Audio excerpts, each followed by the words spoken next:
Sir నమస్తే అండి. మీరు ఒక రైతుగా జగన్మోహన్ రెడ్డి పర్యటన అసలు ఎలా చూస్తారు? అసలు అది ఆ పర్యటన చూడాలంటే అది రోడ్ షో లాగా ఉంది, కానీ రైతుల పరామర్శగా నాకేం అవపడలేదండి. అది ఇప్పుడు పోవాలంటే 40-50 కార్లు అంత అవసరమా? రైతుల కష్ట సుఖాలు తెలుసుకోవాలి. పోయి పెయిడ్ ఆర్టిస్టులు పెట్టుకొని డబ్బులు ఇచ్చి 1000 రూపాయలు డబ్బులు తీసుకొని పలావ్ ప్యాకెట్లు తీసుకొని విజయవాడ నుంచి గుంటూరు నుంచి జనాలు తోలుకొని తీసుకెళ్ళటం అవసరం లేదుగా. నువ్వు మాట్లాడిచ్చిన రైతులు కూడా స్థానికులు కాదు. అది ఒక అతను ఎక్కడో ఆయన ఒక అరెకరం భూమి, ఆయనకేమో నష్టపరిహారం ఏం లేదు, నష్టమేం జరగని ఆయన కూడా తీసుకొచ్చి నువ్వు వాళ్ళతో మాట్లాడిచ్చావు.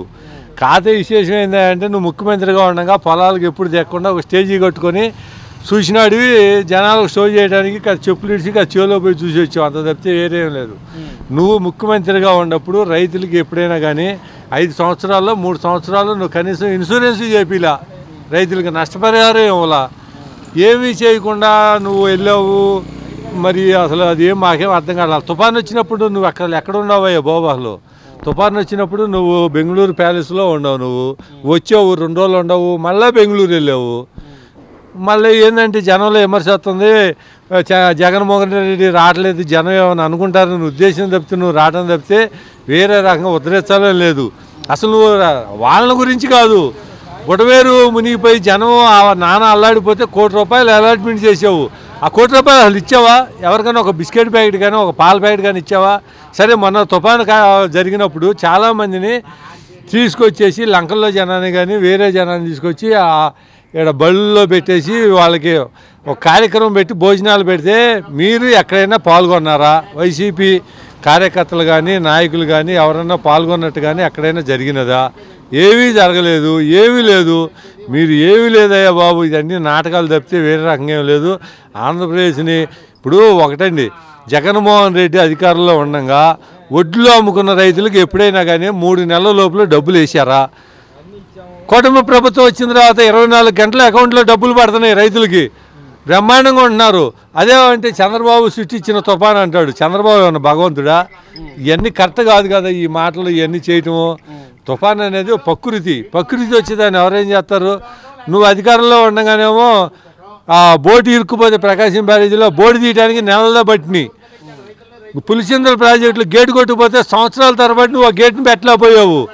అన్నమయ్య ప్రాజెక్టు నీ ఇసుక దోవుకోవడానికి అన్నమయ్య ప్రాజెక్టుని గేట్లు తీయకుండా ఏమీ లేకుండా ఎంతమంది చనిపోతే కనీసంగా వాళ్ళని పరామర్శించలేదు. నువ్వు చేసింది ఏందా బాబు? మొన్న పెన్నా నదిలో బోటు కొట్టుకొస్తుంటే కనుక ఏఎస్ అధికారులు కానీ ఐపీఎస్ అధికారులు కానీ ఎన్డీఆర్ఎఫ్ సిబ్బంది కానీ ఆ బోటుని రానియకుండా వాటిని చాలా నష్టం. ఆ బోటు కనుక ఆ గేట్లు కొట్టుకుపోతే కనుక కొన్ని లక్షల ఎకరాల నష్టం వచ్చేది. ఇప్పుడు ఏదైనా కానివ్వండి, ఒక విజయనగర నాయకుడు కాబట్టి తుఫాను వస్తుందనే లెక్క మీద 4 రోజుల నుంచి బాబు గారు మా కళ్ళెదురుగానే సెక్రటరియట్లో ఉండి దాదాపుగా రాత్రి 12 అయిందండి ఆయన ఇంటికి పోయినప్పటికి. లోకేష్ గారు రాత్రి 14 ఉండి జనాలందరినీ చేశారండి. ముంగల నష్టం నివారణ చేశారు. జనం చనిపోకుండా ఏమీ లేకుండా నష్ట నివారణ చేశారు. ఏదైనా కానీ ఒక విజయనగర నాయకుడు కాబట్టి బాగుందని చెప్పి మా ఆలోచన అండి.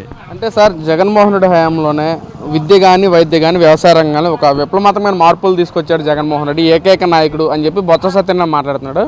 నిజంగా జగన్మోహన్ రెడ్డి ఎలాంటి విప్లవాత్మకమైన మార్పులు తీసుకొచ్చాడా? ఒక రైతుగా వ్యవసాయ రంగం గురించి అసలు మీరేం చెప్తారు? అసలు అది కాదండి, ఏం తీసుకొచ్చాడు? వాలంటీర్లు పెట్టుకున్నాడు, వాళ్ళ కార్యకర్తలను పెట్టుకున్నాడు. మళ్ళీనేమో రైతు భరోసా కేంద్రాలు పెట్టారు, వాళ్ళ నాయకులకు పెట్టారు. అరే రైతులు మామూలుగా అమ్ముకోవాలంటేనేమో బస్తాకి 10 రూపాయలు ఇస్తావా, 20 రూపాయలు ఇస్తావా, 50 రూపాయలు ఇస్తావా అని చెప్పి కమిషన్లు తీసుకొని దండుకున్నారు. ఎరువులు కట్టలు కావాలంటేనో మీ నాయకులకు ఇచ్చుకున్నావు. అన్ని రకాలుగా ఇబ్బందులు గురి చేసి నువ్వు ఇప్పుడు వచ్చి ఏదో ఉద్ధరించాము మేము ఏదో చేసాము అనుకుంటున్నావు. కరోనాలో వాళ్ళు ఎంతమంది ఇబ్బంది పడ్డారా? కరోనాలో వాళ్ళకి అసలు ఎవరినైనా హాస్పిటల్కి కానీ వాళ్ళ గురించి ఆలోచన కానీ చేసావా? ఇక్కడ నుంచి తెలంగాణ పరిగెత్తాల్సిన పరిస్థితి ఏముంటుంది? మన రాష్ట్రం సరిగా ఉంటే కనుక చివరికి తెలంగాణ కేసీఆర్ తెలంగాణ రానికుండా అంబులెన్సులు కూడా ఆఫ్ చేశాడు. అవన్నీ ఆ విషయాలన్నీ తెలుసు. మీరు పరిపాలన ఎట్లా చేసింది, ఎంత ఆగం చేసింది, అమరావతి రైతులను ఎన్ని ఇబ్బందులు పెట్టింది, ఉద్యోగస్తులను ఎన్ని ఇబ్బందులు పెట్టింది. అసలు ఎవరిని వదిలిపెట్టావు? చివరికి పొంతులను కూడా బ్యాండ్ షాపుల దగ్గర పెట్టావు కదరా బాబు. అమరావతిలో పోసిన రోడ్లు దోమకోవటమైంది, రోడ్లు దోమేసి అమ్ముకున్నారు. అన్ని రకాలుగా ఆగం చేయడం తప్పితే మీరు ఒక ఉద్యోగం అనేది ఒకటే తీసుకురాగలిగారా? ఏమీ చేయలేదు. మీ వల్ల ఏం కాదు, పరిపాలన మీరు చేత కాదు, అప్పులు చేసి పప్పు బెల్లాలు పంచడం తప్పితే మీరు ఏం చేత కాదని చెప్పి మా ఆలోచన అండి. అంటే పక్కన చంద్రబాబు, లోకేష్ ఈ సైక్లోన్ వల్ల ప్రజలందరూ ఇబ్బంది పడతా ఉంటే వాళ్ళు మాత్రం జలసాలు చేయడానికి విదేశాల్లో తిరుగుతూ ఉన్నారు, ప్రజలందరినీ గాలికి వదిలేశారు అని చెప్పి మాట్లాడుతున్నారు. ఏం చెప్తారు? తుఫాను జరిగినప్పుడు ఎక్కడున్నారు? తుఫాను కార్యక్రమం, తుఫాను వచ్చేటప్పుడు చంద్రబాబు గారు, లోకేష్ గారు ఎక్కడున్నారు? అంటే పరిశ్రమలు కానీ, రాష్ట్ర అభివృద్ధి కానీ, పరిశ్రమలు దాటానికి కానీ వద్దండి. రాష్ట్రం కోసమేగా వాళ్ళు దుబాయ్ పోయినా కానీ, లండన్ పోయినా కానీ, వీళ్ళందరూ బొంబాయి పోయినా కానీ ఏదైనా జరిగింది. ఏమి లేకుండా, ఏమి జరగకుండా ఓవరకే ఇక తుఫాను కార్యక్రమం ఉంటే ఇక అదే కార్యక్రమం. కానీ ముఖ్యమంత్రిగా ఉంటే వేరే రకాలుగా అనేక రకాల సమస్యలు ఉంటాయి. కంపెనీలు తీసుకురావాలి. రేపు విశాఖపట్నంలో పెద్దది సదస్సు పెడుతున్నారండి. దాని గురించి కూడా ఆలోచించాలి కదా. మన రాష్ట్రం అభివృద్ధి చెందాలంటే కనుక పరిశ్రమలు రావాలి, ఉద్యోగాలు రావాలా, దాని నుంచే మన ఫలసాయం రావాలి. ఇవన్నీ ఏమి లేకుండా ఇష్టం వచ్చినట్టు నోటుకు వచ్చి మాట్లాడటం కరెక్ట్ కాదు. నువ్వు ఏదైనా కానీ ఒక పరామర్శకు వెళ్ళినప్పుడు మామూలుగా వెళ్ళు. పరామర్శకు లేకుండా ఓవర్గా ఒక ర్యాలీగా ఒక 70 కార్లు 80 కార్లు వేసుకొని జనాలు తీసుకొని డీజేలు పెట్టుకొని ఇష్టం వచ్చినట్టు చేస్తే కనుక అది కరెక్ట్ కాదని చెప్పి మా ఆలోచన అండి. అంటే ఇక్కడ దాచుకునే మొత్తం అక్కడ దోచుకోవడానికే వెళ్తున్నారు. ఇటు పక్కన భువనేశ్వర్ గారికి కూడా ఒక అవార్డు వస్తే అది కొనుక్కోవడానికే వెళ్ళారని చెప్పి అంటున్నారు. అసలు కొనుక్కోవటం ఏంటండి? అవార్డులు ఎవరు కొనుక్కుంటారు? డబ్బులు ఇచ్చి కొనుక్కుంటారు అవార్డులు. లండన్ నుంచి అవార్డు వచ్చింది, కొనుక్కోవడానికి పోతారా? వాళ్ళ నుంచి పిలుపు రాబట్టే పోయారు. కానీ అంటే మీకు రాలేదని చెప్పి వేరే వాళ్ళకి రాదా? ఇవన్నీ ఉత్తమ మాటలండి. ఇవన్నీ కరెక్ట్ కాదు. ఇటువంటి తప్పుడు మాటలు, తప్పుడు ఆలోచనలు మానుకోవాలని చెప్పి మా లెక్కండి. సార్, మరి కల్తీ మద్యం గురించి ఏం చెప్తారు మరి మీరు? అంటే కల్తీ మద్యంలో జోగి రమేష్ అరెస్ట్ చేస్తే కక్ష సాధింపుగానే చంద్రబాబు జోగి రమేష్ని అరెస్ట్ చేశారు అని చెప్పి ఒక వైసీపీ వాళ్ళు కూడా మాట్లాడుతున్నారు, 4 నాయకులు మాట్లాడుతున్నారు. ఏం చెప్తారు మరి? ఏమండి, అది సాక్ష్యాలు లేకుండా చంద్రబాబు నాయుడు గారిని కనుక ఏ సాక్ష్యాలు లేకుండా అరెస్ట్ చేసినట్టు చేయట్లేదు జోగి రమేష్ని. అతను జనార్దన్ రావు ఎవరో అతని దగ్గర నుంచి ప్రూఫ్లు కానీ, అతను ఇంటికి వచ్చినట్టు కానీ, సీసీ కెమెరాల ద్వారా కానీ అతని పాత్ర ఎన్ని చూడబట్టే అతన్ని అరెస్ట్ చేశారు. ఏ పాత్ర లేకుండా చేయాల్సిన పని లేదు. ఇటువంటి మాటలు కాదు. కొన్ని వీళ్ళు దుష్ప్రచారం చేస్తున్నారండి. కర్నూలు కాడ రోడ్డు ప్రమాదం జరిగితే బెల్ట్ షాపుల మూలాన జరిగిందని చెప్పి జరుగుతుంది. అసలు బస్సు వచ్చింది ఎక్కడ బయలుదేరింది? తెలంగాణలో బయలుదేరింది. అది పోవాల్సింది ఎక్కడ? బెంగళూరు. అసలు రిజిస్టర్ జరిగింది ఎక్కడో మిజోరంలోనో, ఎక్కడ అస్సాంలోనో ఎక్కడో రిజిస్ట్రేషన్ జరిగింది. ఈ పాపం మొత్తం చంద్రబాబు చేశాడు అంటే డ్రైవర్ తప్పు చేసినా కానీ గవర్నమెంట్ మీదనా? ఏదో వాడు బ్యాన్ షాపులు మందు అలవాటు నుండి మందు వేసుకొని వస్తే కనుక బెల్ట్ షాపుల మూలాన మందు తాగి ఈ జనానికి కారుకుడయ్యాడని ఇటువంటి మాటలు మాట్లాడతాం ఇవన్నీ కరెక్ట్ కాదండి. ఇటువంటి మాటలు మానుకోవాలి. వీళ్ళు చేసే ఎన్ని గుట్టగాల్సి మేదేయటం తప్పితే వేరే ఆలోచనలు లేవు. ఇటువంటి మట్టి మానుకోవాలని చెప్పి మేము కోరుకుంటున్నామండి. సార్, ఒకవేళ మన సైక్లోన్ ఎఫెక్ట్లో కానీ చంద్రబాబుకు బదులు జగన్మోహన్ రెడ్డి కానీ ఉంటే అసలు ఎలా ఉండేది సార్ మన రాష్ట్రం? వెళ్ళాడు కదండి ఇదేరికి ఆయన కార్యక్రమాలు చేసినప్పుడు తుఫాన్లు వస్తే కనుక అసలు కనీసంగా పొలాల్లో ఎక్కడన్నా పోయాడా? స్టేజీ కట్టించుకొని స్టేజ్ మీద ఉండి కనీసం వరి కంకులు పట్టుకోవడానికి కూడా ఇష్టపడాల. ఇప్పుడు అధికారం లేకపోయేదానికి బూట్లు ఇడిచేసి చాలలో పోయాడు, అన్నీ చేశాడు. అసలు పోలవరం ప్రాజెక్టు ఆయన ఉండగా ఆ నివాస దాంట్లో నష్టపోయిన రైతులకి ఎంతవరకు ఇచ్చాడండి ఆయన డబ్బులు? అసలు బాబు గారు ఇప్పుడు 3 సార్లు ఇచ్చాడు వాళ్ళకి నష్టపరిహారం. కానీ పోలవరం పరుగులు పెట్టిస్తున్నాడు. అమరావతిని కావాల్సినంత నిధులు తీసుకొచ్చాడు. మొన్నటిదాకా వర్షాలు పడ్డాయి కాబట్టి ముందుకు పోలేదు.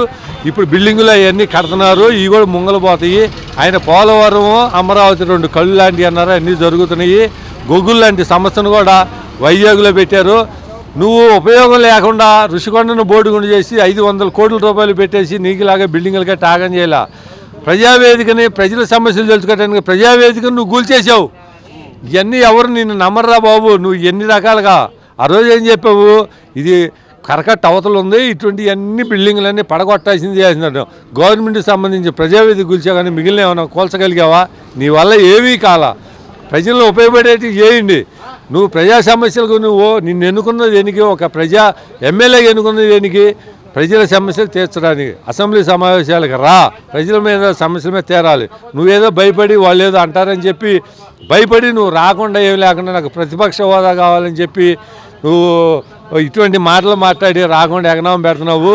సరే, ఎగనామం పెడుతున్నావు. నువ్వు ఒక్కడే చెప్తే మిగిలిన 10 మంది ఎమ్మెల్యేలు అసెంబ్లీకి రాకుండా ఏమి లేకుండా మరి జీతాలు ఎందుకు తీసుకుంటున్నారు? మరి జీతాలు కూడా తీసుకోకుండా నువ్వు తీసుకోవట్లేదు గడి తిరిగి మిగిలిన ఎమ్మెల్యేలు కూడా తీసుకోవద్దని చెప్పచ్చు కదా.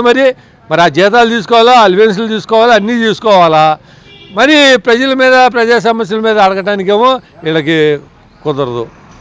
అదండి పరిస్థితి. Okay, thank you sir.